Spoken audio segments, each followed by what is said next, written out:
জগন্নাথ দেব উল্টো রথে মাসির বাড়ি থেকে মূল মন্দিরে এলেন শুক্রবার মেমারিতে। মেমারির বাগিলা অঞ্চলে কেষ্টপুরে সাড়ম্বরে উদযাপিত হল উল্টো রথযাত্রা উৎসব। শুক্রবার বিকেলে ধর্মীয় ভাব গাম্ভীর্য এবং আনন্দমুখর পরিবেশের মধ্য দিয়ে ভক্তরা জগন্নাথ, বলরাম ও সুভদ্রা দেবীকে পুনর্যাত্রায় মাসির বাড়ি থেকে নিজ ধামে ফিরিয়ে নিয়ে আসেন। সকাল থেকে পূজার্চনা এবং নাম সংকীর্তনের মধ্য দিয়ে উৎসবের সূচনা হয়। স্থানীয় ও আশেপাশের অঞ্চলের প্রচুর মানুষ রথের রশি টানতে উপস্থিত হন। উল্টো রথযাত্রা উপলক্ষে কেষ্টপুরে বসেছিল বিশেষ মেলা। ৮ থেকে ৮০ সকলে আনন্দে মেতে ওঠেন। প্রথম বছরের রথে স্থানীয় সাধারণ মানুষের স্বতঃস্ফূর্ত অংশগ্রহণ এই উৎসবকে আনন্দমুখর ও প্রাণবন্ত করে তোলে। মৃত্যুঞ্জয় যশের রিপোর্ট, MBS নিউজ। উল্টো রথ গ্রামে প্রথম রথ হচ্ছে, কি বলবেন? এটা খুবই আনন্দের বিষয়, কারণ আজকে দেখুন এর পিছনে রাজনীতি জড়ানো উচিত নয়, কারণ এটা একটা ধর্মীয় অনুষ্ঠান। কিন্তু আবার কিছু কিছু জায়গায় রাজনীতি না জড়ালেও নয়, কারণ হচ্ছে এতদিন ধরে আমরা দীর্ঘ 34 বছর এবং তারপরে 15 বছর ধরে আমরা কিন্তু সনাতনরা একদম মুখ বন্ধ করেছিলাম। আমরা কোনো কিছু সনাতনীয় আমাদের যে স্রষ্টা সনাতনী যে আমাদের উৎসব, সেই উৎসব আমরা কিন্তু আনন্দের সঙ্গে পালন করতে কোনো সময় পারিনি।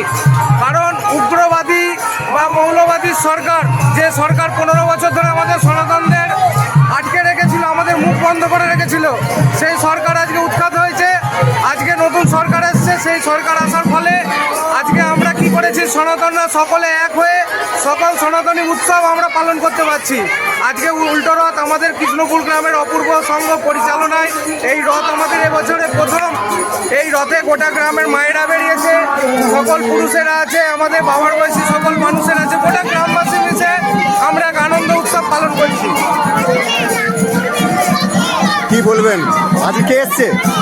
আজকে এসছেন আমাদের, প্রথমেই এসছে আমাদের গোটা গ্রামবাসী এবং আমাদের অনেক আত্মীয় স্বজনরাও এসছে, কারণ সবাই উৎসাহী।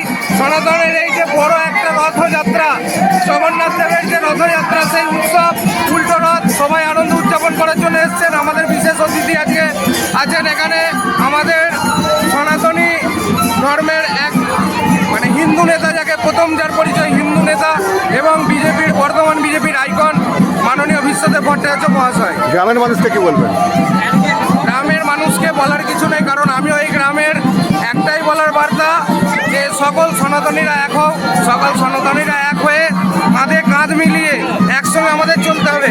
এক ঐক্যের বার্তা দেওয়া ছাড়া কোনো কিছু বলার নেই, কারণ আমার গ্রাম খুব ভালো গ্রাম। নাম? আমার নাম শোভন মহন্ত, তবে সবাই আমাকে বিট্টু নামেই চেনে।